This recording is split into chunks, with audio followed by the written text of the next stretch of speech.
नमस्कार। आज हम डिस्कस करेंगे गिरिराज पत्रिका, जो कि हिमाचल प्रदेश की साप्ताहिक पत्रिका। देखिए, गिरिराज पत्रिका डिस्कस करेंगे। अक्टूबर महीने का गिरिराज पत्रिका का पार्ट नंबर 3 हम डिस्कस करेंगे। इससे पहले अक्टूबर महीने के जितने भी पार्ट हुए हैं वो हो चुके हैं 2 पार्ट, और पिछले जो भी मंथ रहे हैं उन सभी के इंपॉर्टेंट पार्ट हम डिस्कस कर चुके हैं।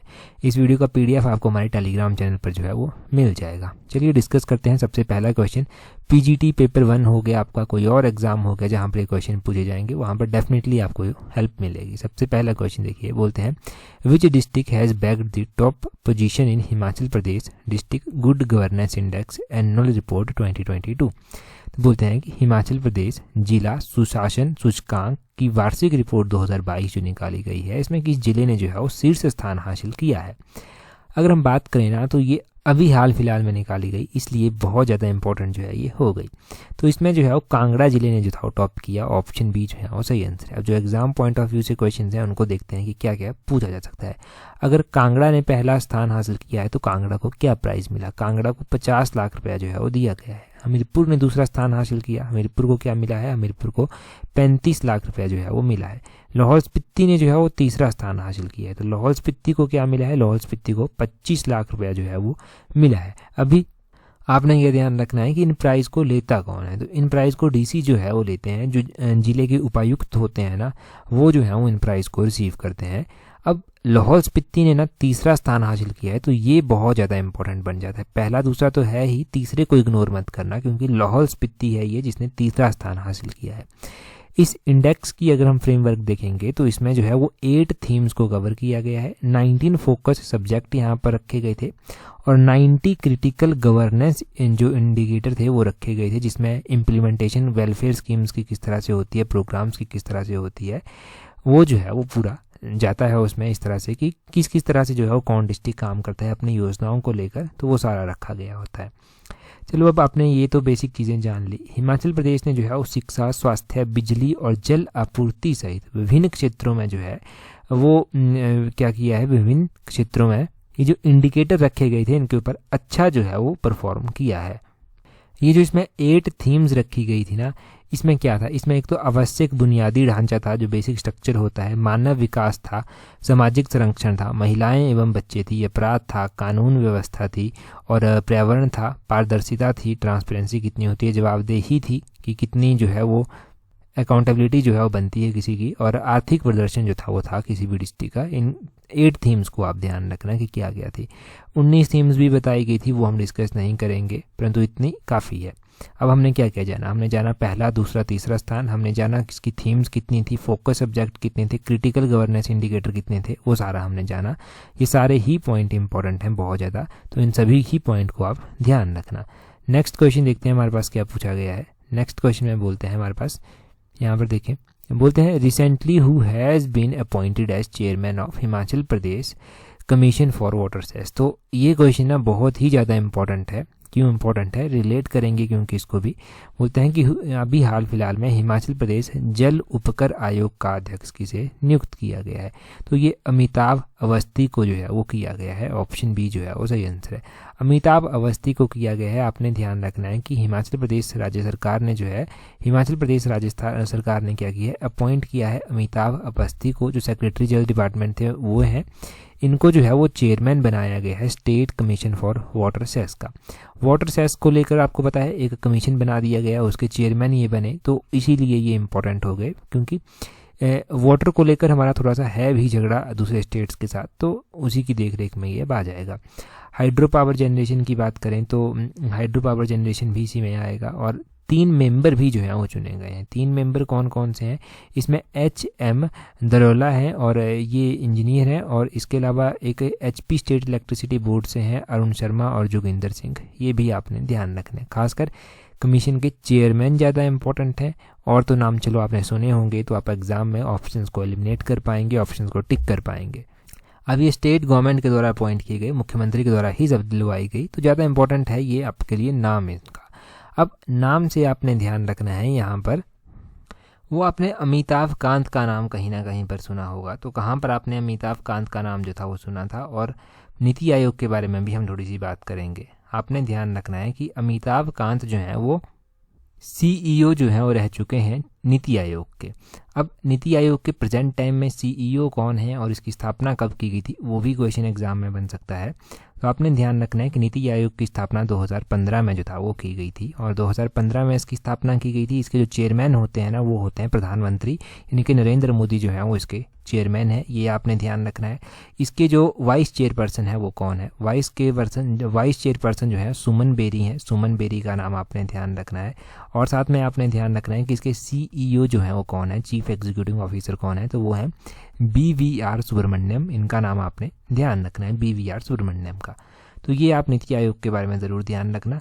और बस यहाँ से इतना काफ़ी है। अगला क्वेश्चन देखें, हम बोलते हैं from which district Nidhi Sharma belong who is part of Indian kabaddi team in Asian games. तो बोलते हैं कि अभी एशियन गेम्स हुई ना, तो आपने एक नाम तो बहुत ज़्यादा यहाँ पर सुना, परंतु बाकी प्लेयर भी ऐसी हैं जो हिमाचल से संबंध रखती हैं, जो इस टीम का जो था वो भाग थी। जो कैप्टन थी वो तो हिमाचल से थी ही, उनका क्या नाम था और पूरी बात समझते हैं। रितु नेगी नाम है ना, रितु नेगी जो है वो कहाँ से संबंध रखती हैं, सिरमौर जिले से जो है वो संबंध रखती हैं, ये कैप्टन थी। और अगर हम बात करते हैं निधि शर्मा की, तो निधि शर्मा जो है वो बिलासपुर जिले से जो है वो संबंध रखती हैं, और इस टीम का जो था ये भाग थी।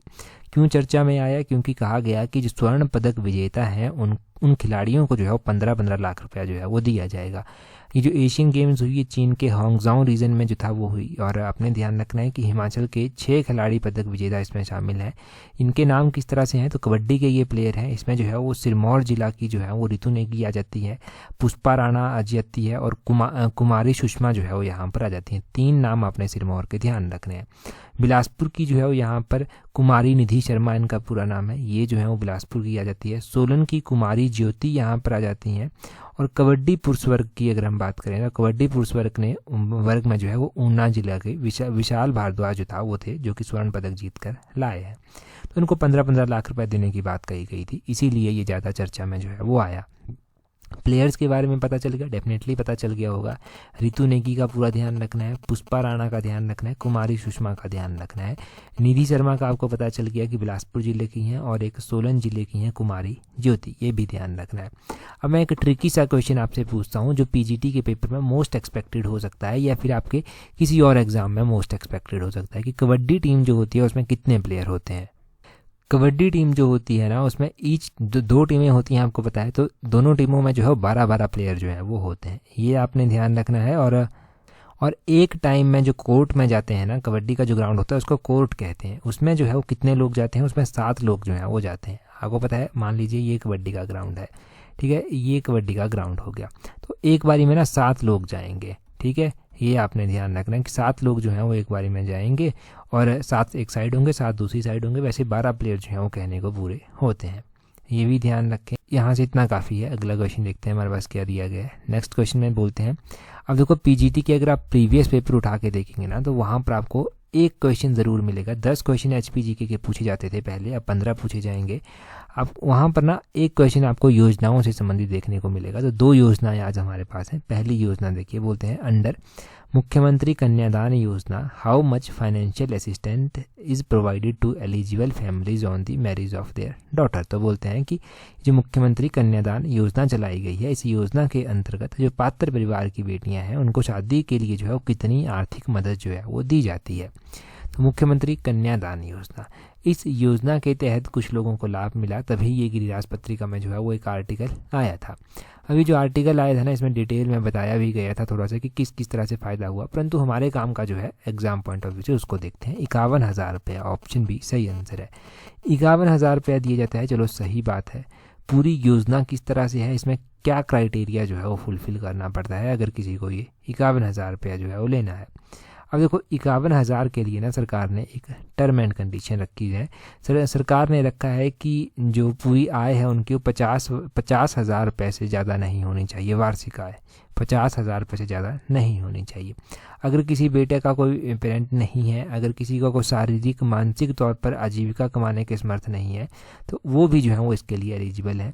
कोई तलाकशुदा महिला है, महिला की पुत्रियां हैं, कोई तलाकशुदा महिला है, उसकी पुत्रियां हैं, उनके संरक्षण के लिए भी जो है और उनकी वार्षिक आय जो है वो 50,000 से अधिक ना हो, ये भी वहाँ पर टर्म एंड कंडीशन रखी गई है।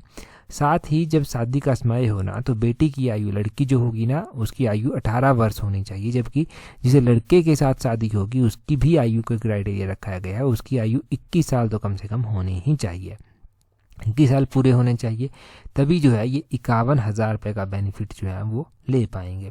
तो टर्म एंड कंडीशन आपको पता चल गई कि क्या थी, 50,000 रुपये से ज़्यादा इनकम नहीं होनी चाहिए, कोई विडो है, उनकी बेटियां हैं, कोई शारीरिक मानसिक तौर पर आजीविका नहीं कमा सकते, इस तरह से असमर्थ हैं तो उनको इसका फ़ायदा मिल जाएगा। और 21 वर्ष आपने ये ध्यान रखना है कि 18 से 21 वर्ष दूल्हे के लिए रखा गया है और दुल्हन के लिए 18 वर्ष आयु यहाँ पर रखी गई है, तभी उनको बेनिफिट मिलेगा, अदरवाइज़ वो वंचित रह जाएंगे, उनको ये बेनिफिट नहीं दिया जाएगा, ये सरकार कहती है।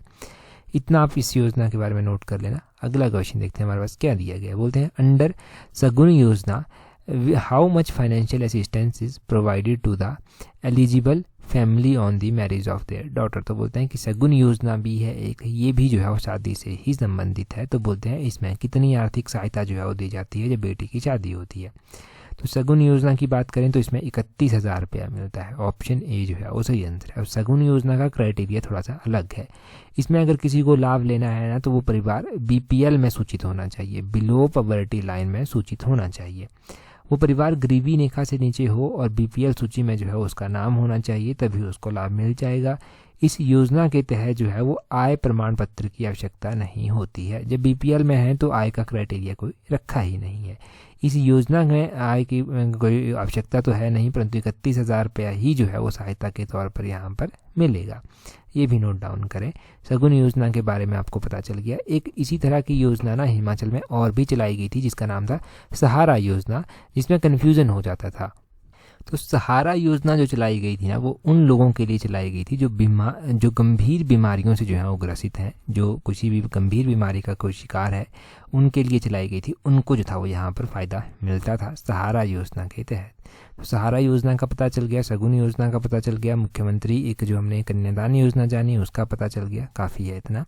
अगला क्वेश्चन देखिए, बोलते हैं शिकारी होगा यहाँ पर, शिकारी होगा यहाँ पर भी, Shikari Devi temple is situated at an altitude of, Shikari Devi मंदिर जो है वो कितनी ऊंचाई पर जो है वो स्थित है। शिकारी देवी मंदिर के बारे में एक आर्टिकल आया था तो इसको हम डिस्कस कर रहे हैं।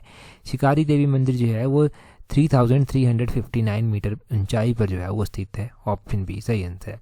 अब देखो इंडिविजुअली इस तरह से क्वेश्चन पूछा जा सकता है, बहुत ज़्यादा संभावना है, अगर नहीं पूछा गया तो मैच करने को दे देंगे कि मैच करो, तो अगर आपको याद होगा तो आप मैच कर पाएंगे, अदरवाइज तो दिक्कत हो जाएगी। अब हम जानते हैं कि शिकारी देवी माता का मंदिर कहाँ पर स्थित है, पूरी बात जो है वो किस तरह से है। शिकारी देवी माता का जो मंदिर है ना वो कहाँ पर स्थित है, ये जो है वो मंडी में जो है वो स्थित है। अब मंडी में ये स्थित है ये भी पता चल गया, कितनी ऊंचाई पर स्थित है ये भी पता चल गया। मंडी में जंजैहली जो है वो एक स्थान पड़ता है जो इको टूरिज्म के लिए भी डेवलप किया जा रहा है, वहाँ से थोड़ी ही दूरी पर लगभग 18 किलोमीटर की दूरी पर जो है ये स्थित है मंदिर, ये भी आपको पता होना चाहिए। और यहाँ से क्या कोई बात और भी याद रखने लायक है। अब देखो यहाँ से अलग अलग कहानियाँ मैं आपको बता देता हूँ जो बहुत इंटरेस्टिंग है, शायद कुछ एक चीज़ें आपने पहली बार भी सुनेंगे और कुछ आपने सुनी भी होंगी। अब कहा जाता है कि ये जो मंदिर है ना इसमें कोई छत नहीं है, और असल में छत है भी नहीं यहाँ पर, और ना ही आज तक कोई छत जो है वो यहाँ पर बना पाया है। ये कहते हैं कि यहाँ पर ना बहुत ज़्यादा बर्फ़ जो है वो सर्दियों में पड़ती है, परंतु ये जो मूर्तियाँ हैं ना जहाँ पर ये मंदिर है, बिना छत वाला मंदिर जो है यहाँ पर ना बर्फ़ टिक ही नहीं पाती, यहाँ पर बर्फ़ पिघल जाती होगी, टिक ही नहीं पाती। तो ये माता का आशीर्वाद जो है वो साक्षात रूप में माना जाता है। अगर हम पौराणिक कथाओं के साथ इस चीज़ को जोड़ें तो पौराणिक कथाओं में माना जाता है कि मार्कंडेय ऋषि ने जो था वो यहाँ पर कई सालों तक जो था वो कठोर तपस्या की थी। कठोर तपस्या में से जब प्रसन्न होकर माता प्रकट हुई थी यहाँ पर, तो यहीं पर जो था वो स्थापित हो गई थी। पांडवों के साथ भी जो है वो इसको जोड़ा जाता है। कहा जाता है कि जब अज्ञातवासम में पांडव थे तो बिना छत वाली मंदिर का निर्माण उन्हीं के द्वारा किया गया था। एक बार कहा जाता है कि जो कथा है उसके अनुसार ये कहा जाता है कि पांडव जो था वो एक दिन शिकार खेलने जो था वो निकले हुए थे और शिकारी माता के जंगलों में जो था वो गए थे। वहाँ पर उन्हें एक बहुत ही सुंदर हिरण जो था वो दिखाई दिया। उस हिरण का वो पीछा करते रहे, बहुत देर तक वो पीछा करते रहे, परंतु उसको पकड़ने में जो था वो सफल नहीं हो पाए। देखते ही देखते जो है वो हिरण वहाँ से गायब हो जाता है। अब गायब हो जाता है तो चलो नहीं शिकार कर पाए। रात को जो है वो शिकारी माता की पहाड़ियों में जो था वो पांडव आराम कर रहे थे, तो उनको एक महिला की आवाज़ जो है वो सुनाई देती है, और इस आवाज़ में ये कहा जाता है कि उन्हें उस जगह को खोजना चाहिए जहाँ पर आदिशक्ति की जो है वो मूर्तियाँ हैं। तो पांडवों ने जो था उस जगह को ढूंढना स्टार्ट किया जहाँ पर माता आदिशक्ति की मूर्तियाँ थी, और फिर ये मूर्तियाँ जो था वो ढूंढी गई और उसके बाद मंदिर की स्थापना जो था वो वहाँ पर की गई। परंतु इस बात की कोई क्लैरिफिकेशन नहीं है कि क्यों उन्होंने यहाँ पर छत नहीं बनवाया। एक तो ये कहानी है। दूसरी एक और रोचक सी कहानी है कि इस मंदिर का नाम शिकारी देवी जो है वो क्यों पड़ा। कहा जाता है कि आसपास का वातावरण बहुत ही स्वच्छ है, शांत है, तो शिकारी अक्सर यहाँ पर शिकार करने जो था वो आते रहते थे। शिकारी यहाँ पर शिकार करने आते थे तो वो माता के मंदिर में जो था वो प्रार्थना कर जाते थे कि उन्हें शिकार में जो है वो कामयाबी मिले, और उन्हें फिर धीरे धीरे कामयाबी मिलने भी लगी, तो वहीं से शिकारी माता नाम जो था वो पड़ गया। तो इस तरह की बातें हैं। मंडी में जो है ये मंदिर है, पूरी बात आपने जान ली है ना। कितनी हाइट पर है, हाइट तो नहीं भूलेगी ना, अब इतनी लंबी कहानी सुना दी मैंने, अब हाइट कैसे भूल सकती है। अगला क्वेश्चन देखिए, बोलते हैं Daulat Singh park is located in which district of Himachal Pradesh. तो बोलते हैं दौलत सिंह पार्क हिमाचल प्रदेश के किस जिले में जो है वो स्थित है। कॉन्टेक्स्ट समझिए कि क्यों ये न्यूज़ में जो था वो आया था। न्यूज़ में ये इसलिए आया था क्योंकि हिमाचल प्रदेश के जो गवर्नर हैं उनके द्वारा जो था वो दौलत राम की मूर्ति का जो था वो अनावरण किया गया, उसका उद्घाटन जो था वो किया गया, तो इसलिए जो था ये चर्चा में आया। और ये जो पार्क है ना ये ऑलरेडी एग्जिस्टेड है। कहाँ पर है ये पार्क? ये पार्क शिमला डिस्ट्रिक्ट में जो है वो स्थित है। ऑप्शन सी सही आंसर है। रिज के साथ ही जो है ये पार्क लगता है। देखो तो ये जो दौलत राम थे ना ये क्या थे, ये जो था लेफ्टिनेंट जनरल जो था वो हुआ करते थे, और इनका जो है वो काफ़ी योगदान जो है वो रहा है देश के लिए, इसलिए जो है वो इनके नाम पर एक पार्क भी है। इनके नाम पर जो है वो एक इनका स्टैचू जो था वो भी, उसका अनावरण भी जो था वो किया गया, गवर्नर के द्वारा किया गया। हिमाचल प्रदेश के गवर्नर शिव प्रताप शुक्ल जी हैं, उनका नाम भी आपने ध्यान रखना है। वो तो आपको पता ही होगा कि शिव प्रताप शुक्ल जी जो हैं वो गवर्नर हैं। ठीक है, ये क्वेश्चन हो गया, ज़्यादा इंपॉर्टेंट नहीं है, इतना याद रख लीजिए। पार्कपुर के बारे में पूछ लिया गया तो पूछ लिया जाएगा। अब हम कुछ ऐसे क्वेश्चन डिस्कस करेंगे ना, स्टैटिक क्वेश्चन हैं पूरे के पूरे, और डेफिनेटली ना ये पेपर में देखने को मिलेंगे आपको ना। आपने देखा होगा पेपर में ऐसे क्वेश्चन पूछे जाते हैं कि जो आपने कहीं ना कहीं पर देखे होते हैं परंतु आंसर ही याद नहीं आता, बस वैसे ही क्वेश्चन ये पूरे हैं। तो अगर पीजीटी पेपर 1 के लिए आप तैयारी कर रहे हैं ना, तो पीजीटी पेपर 1 की जो टेस्ट सीरीज़ है वो हमने चलाई है। अभी अगर आप ज्वाइन करते हैं तो डेफिनेटली आपकी बहुत ज़्यादा हेल्प रहने वाली है, क्योंकि हमने शेड्यूल्ड वे में जो है ये चलाई है। शेड्यूल्ड वे में टेस्ट आपको मिलेंगे। आप एक टेस्ट को देने के बाद दूसरे टेस्ट के लिए तैयारी कर सकते हैं, क्योंकि पहले टेस्ट की कमियां आपको पता चल जाएंगी, फिर दूसरे टेस्ट की और पहले टेस्ट की कमियों के बाद आप तीसरे टेस्ट की कमियों को इम्प्रूव कर सकते हैं तीसरे टेस्ट में। तो उस तरह से आप काम कर सकते हैं। टेस्ट सीरीज़ का लिंक नीचे डिस्क्रिप्शन बॉक्स में दिया गया है। अब क्वेश्चन है, बोलते हैं इटली का रोम शहर किस नदी के किनारे स्थित है। तो इटली का रोम शहर जो है वो टाइबर नदी के किनारे स्थित है। ये टाइबर नदी ज़रूर आपने ध्यान रखनी है। इटली का रोम शहर जो है वो इस नदी के किनारे जो है वो स्थित है। अगला बोलते हैं कि प्रशांत महासागर का चौराहा किस द्वीप को कहा जाता है। प्रशांत महासागर जो है इसका चौराहा जो है वो हवाई द्वीप को जो है वो कहा जाता है। ये आपने ध्यान रखना है। हवाई द्वीप को जो है प्रशांत महासागर का चौराहा कहा जाता है। प्रशांत महासागर को इंग्लिश में पैसिफिक ओशियन बोला जाता है। अगर आपको नहीं पता इंग्लिश में, अगर जियोग्राफी पढ़ी है तो पैसिफिक ओशियन इसको बोला जाता है। आगे बोलते हैं जीरो माइल स्टोन भारत के किस शहर में स्थापित है। तो जीरो माइल स्टोन जो है वो भारत के किस शहर में स्थापित है। ये नागपुर शहर में जो है वो स्थापित है। ये आपने ध्यान रखना है। जीरो माइल स्टोन जो था वो 1907 में महाराष्ट्र के नागपुर में जो था वो स्थापित किया गया था। और ये ग्रेट ट्रिग्नोमेट्रिक ऑब्जर्वे हुआ था ना, इस दौरान इसको अंग्रेजों के द्वारा जो था वो स्थापित किया गया था। अंग्रेजों के द्वारा बनाया गया ये एक स्मारक है। तो जीरो माइल स्टोन, किताबों में ये चीज़ें नहीं मिलेंगी आपको ज़्यादा देखने, तो इन चीज़ों को अभी नोट डाउन कर लें, बहुत ही ज़्यादा इंपॉर्टेंट है।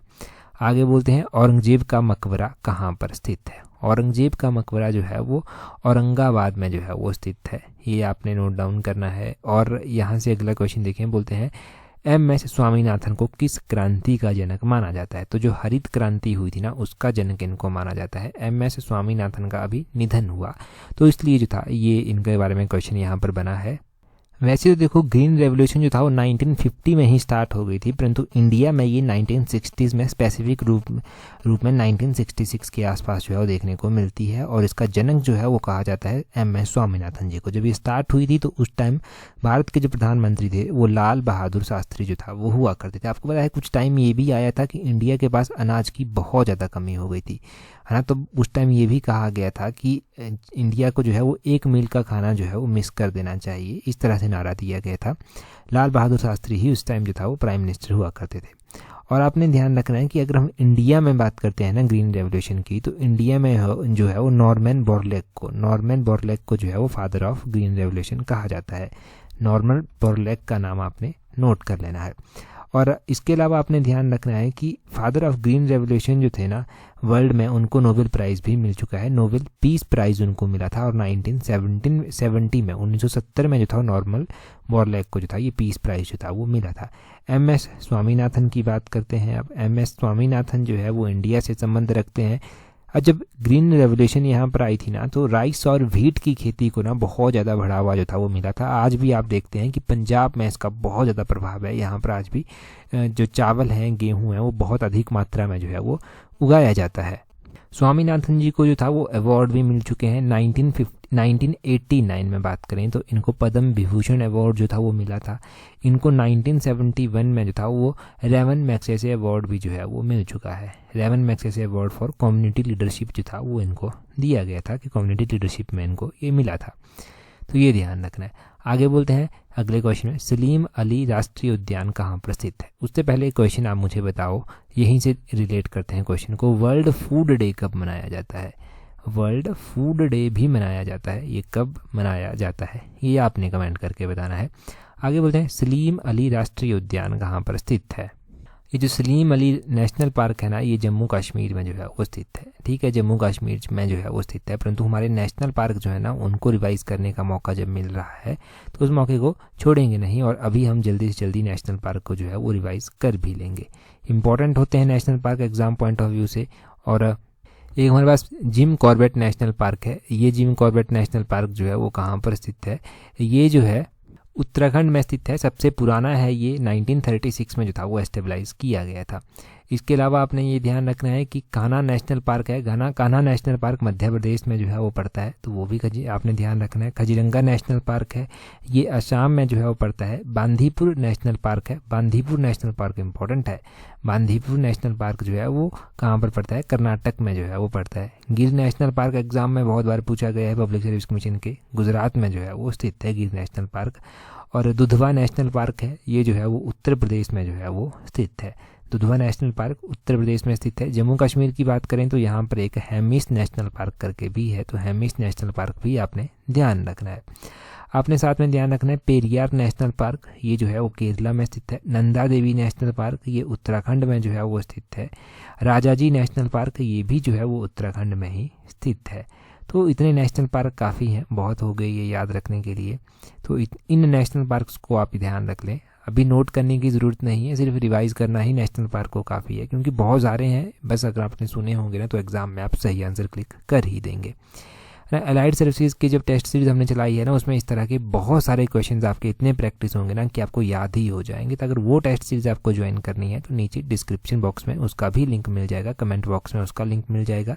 PGT और अलाइड ये दोनों ही शेड्यूल्ड में है, तो बहुत ज़्यादा आपकी प्रैक्टिस ये करवाएंगी और बहुत ज़्यादा इंप्रूवमेंट आपको देखने को मिलेगी अगर आप ईमानदारी के साथ जो है वो तैयारी करते हैं। क्वेश्चन देखें, क्वेश्चन में बोलते हैं at which place was Shimla flying festival organised. तो बोलते हैं कि शिमला फ्लाइंग फेस्टिवल किस स्थान पर आयोजित किया गया। तो शिमला का ये फ्लाइंग फेस्टिवल जो है वो कहाँ पर आयोजित किया गया, ये आप कमेंट करके बताएंगे। हमने लास्ट एडिशन में जो था वो डिटेल से इसको डिस्कस कर लिया था, इस बार भी आया था, परंतु लास्ट एडिशन में हम डिस्कस कर चुके हैं, तो इस बार मैंने डिस्कस नहीं किया। तो आप कमेंट करके जल्दी से बता दीजिए। टेलीग्राम पर अगर आपने ज्वाइन नहीं किया तो टेलीग्राम पर ज्वाइन करने के लिए टेलीग्राम से @tolexam31 सर्च करना, टेलीग्राम चैनल मिल जाएगा। टेलीग्राम पर ही आपको व्हाट्सएप और टेस्ट सीरीज का लिंक भी जो है वो मिल जाएगा, वहाँ से अवेल कर सकते हैं। That's all for today. Thank you very much for watching and listening it very patiently.